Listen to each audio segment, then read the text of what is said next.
Hello friends, in this video I'm going to explain the concept of copy constructor in C++ programming. So copy constructor is a very important concept in C++ programming and is very popular in the examinations on this subject. So what is basically a copy constructor is that a copy constructor is used to declare and initialize an object from another object. A copy constructor, let me just repeat it. A copy constructor is used to declare and initialize an object from another object. And the process of initialization and initializing an object, the process of initializing an object from another object through the copy constructor is called the copy initialization process. So let me repeat once again. That is the process of initializing an object from another object through a copy constructor is called copy initialization. You can just note these points down so for your convenience, for your later reference. And another thing which I want to say, that the copy constructor has some special properties associated with it, and the property is that a copy constructor takes a reference to an object of the same class as itself as the argument. So let me repeat once again, that is a copy constructor takes a reference to an object of the same class as itself as an argument. We can't pass the argument by value to a copy constructor. That is, we cannot just pass the argument to a copy constructor merely by means of a value. It should be passed as a reference. That is, the reference is to be done in such a way that it should take a reference, the argument should take a reference of an object, reference to an object rather, of the same class. I will just repeat for your convenience so that you can just note it down. That is, a copy constructor takes a reference to an object of the same class in which the copy constructor has been defined, or in which the copy constructor is defined as a member of, and that will be supplied to the copy constructor argument. That will be supplied as the argument to the copy constructor. So just we can't pass the argument to a copy constructor merely by means of a value. We just have to do that by passing a reference to an object of the same class as the copy constructor. So copy constructor takes a reference to an object of the same class as itself as an argument. We can't pass the argument by value to a copy constructor. So these are some technical details. There are some bits and pieces of theory leading to pertaining to the topic of copy constructor, and after that I will just go on to show you the implementation of a copy constructor in C++ programming, which I am going to do by the help of an illustrative program for which I have written for you. And for that purpose I need to open the code blocks first in order to show you what I have done in the program. Yes, we have opened the code blocks. Now go to the icon. Let me open this file copy constructor.cbp and I will show you the program, how the copy constructor is used in C++ programming. So at first we see that there is the file inclusion directive in hash include iostream. After that, followed by using namespace std. After that, I have defined a class which is named as xyz. Class xyz having a data member which is private, and that is the int a. After that, in the public section I have defined many constructors. As you can see, this is the constructor number 1, this is the constructor number 2, this is the copy constructor. So there are several constructors in this example. So this is basically an example of a constructor overloading as well. So this can be taken to be an example of the topic constructor overloading. So you can just refer to this program for constructor overloading topic as well. So let me see what I have written over here. There is a default constructor like this, having no argument and no body. So this is a no argument, no body constructor. There is xyz. This has been named, this has been just given as the comments beside it as constructor one, and this one is a parameterized constructor having a parameter supplied to this constructor, that is int I, and whatever is the value of this I will be assigned to this private data member A of this class xyz, and this is the constructor number 2 which has been given in the comments. After that, I have written a constructor in this fashion. So please try to focus on this constructor, because this is something which we are going to see something new in it. So this is a constructor because it has the same name as the class name, and this has the argument as xyz ampersand x. So this is nothing but a reference to an object of the same class in which the copy constructor has been defined as a member. So this is the copy constructor, because copy constructor, as I have said in the theory portion, that copy constructor takes reference to objects as arguments. So since this argument is nothing but a reference to an object of the same class xyz, so this should be the copy constructor, and that's why I've written this as copy constructor on the comment beside. And what we have done over here, see this, the style of assigning value to a data member inside a copy constructor body is done in this way. So please note, please make a note of this. A is equal to x dot a. So what is this x dot a? The object whose reference is being sent as the argument to the copy constructor, that object has a data member as well, which is a, because it is an object of the same class xyz. So that value, that member, data member, the value of that data member, to be very specific, will be assigned to the data member of another object which is created, and by which, the creation of which will invoke the copy constructor. So the object which is being created, which invokes the copy constructor, that object's data member A will be initialized by the value of the data member A of the object whose reference is passed as an argument to this copy constructor. So this is the concept of the copy constructor in C++ programming. So after that, I have defined a function show, in which I have tried to display the value of this private data member A, cout A and L. And after that, in the main section, what I have done, let me see and let me show you xyzx. So this xyzx, having a parameter beside it as 10, should obviously invoke the parameterized constructor, that is the constructor number 2, which I have written in the comment. So this one should be invoked by the creation of this object. So let's write in the comment section so that you can just get it better into your mind, that this invokes. And what is this one?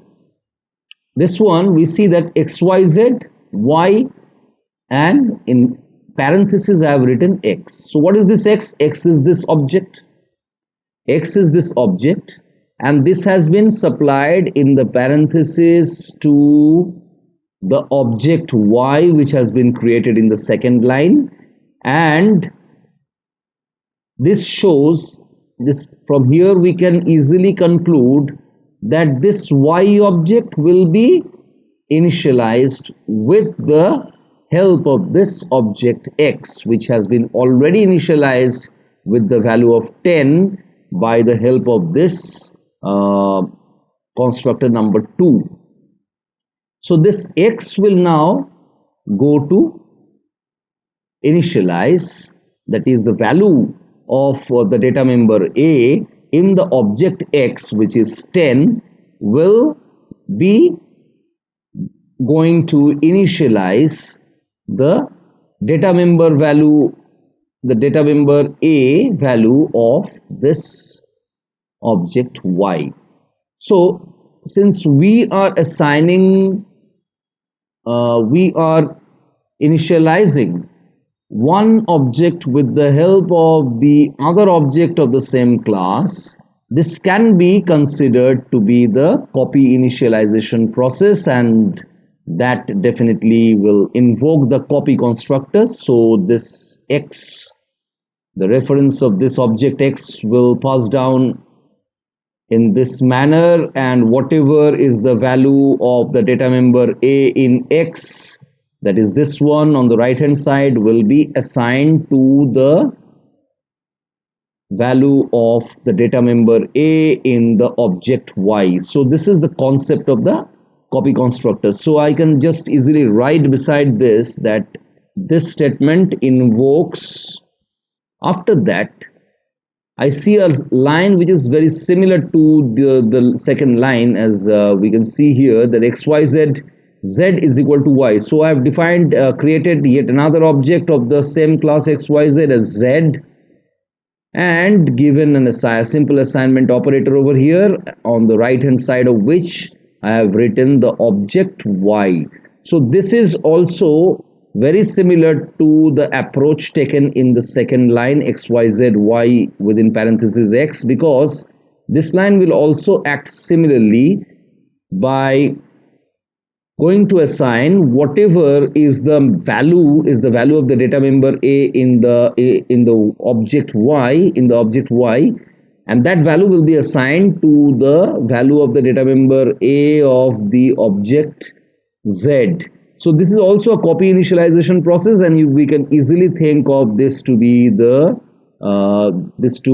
invoking the copy constructor once again. So by this statement we can see that the copy constructor is invoked yet another time, and let me write beside in the comment section, invokes copy constructor. So this is another way of implementing copy constructor, by writing in this fashion. So you can write either in this manner or in this manner, irrespective of these two styles. Both of them will invoke the copy constructor, and these two lines are examples of copy initialization in C++ programming. After that, I have created another object of the same class xyza. After that, I have written one line, A is equal to Z. So whatever is in the value data member of A, capital A, will whatever is in the data member A of this object Z will be initialized, will go on to initialize the value of the data member small a of the object capital A by this statement. It looks like something similar to the statement above, that is xyz, z is equal to y, but not necessarily the same, because I have written it in two parts. Because first I have created this object, and this invokes nothing but the default constructor, invokes constructor number 1, because we didn't supply anything in the parenthesis as argument to this object creation in this fourth line of the main section. So this invokes the constructor, invokes constructor number 1.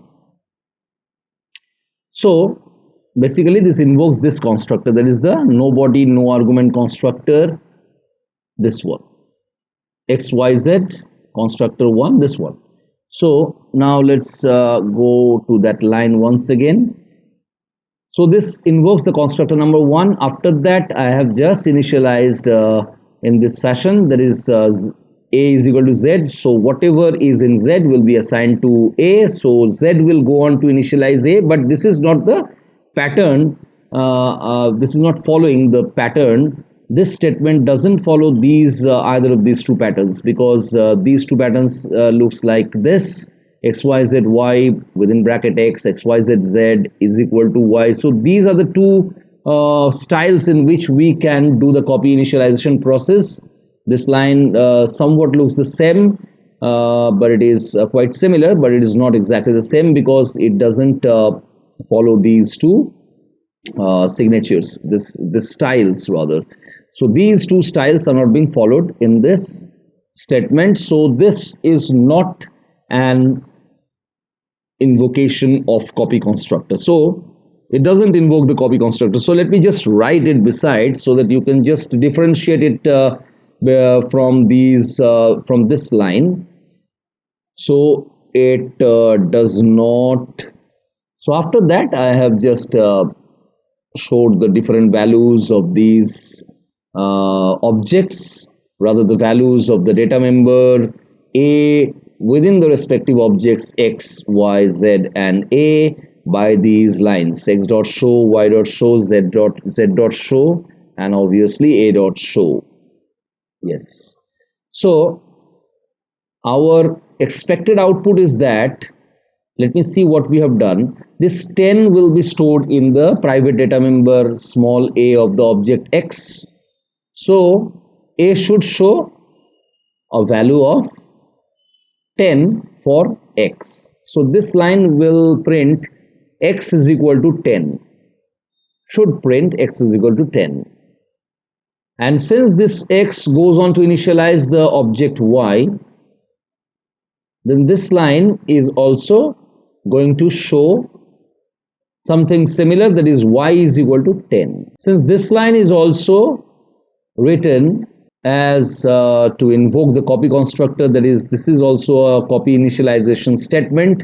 So y, whatever is in y, that is 10 is in y, will go on to initialize the data member value a of z, that is, this line will also, this statement will also give an output of 10 as z is equal to 10.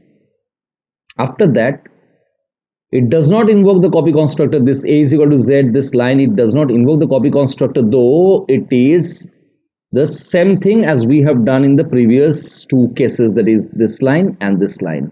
So basically what this statement does is the same thing, that is, it is going to assign the same value of a of z into the small a of capital A object. So it does basically the same thing as what is done by the copy constructor in these two expression statements, but it is not something which is a copy initialization process, but it does the same work as the copy constructor does. So we should expect this a dot show to display a is equal to 10 as well. So our expected output will be nothing but x is equal to 10, y is equal to 10, z is equal to 10, and a is equal to 10. So let's see whether the output of this program gives us the expected output. So for that we need to go to this build and run. As we can see that we have got the expected output. So I think I have got this topic clear to you, the concept of copy initialization, the concept of copy constructor in C++ programming. And still, if you have any doubts and queries in your mind, you can well post your doubts and queries into the comment section below so that I can address them. So thanks for watching this video, and please don't forget to like, share and subscribe to the channel DigiGuide.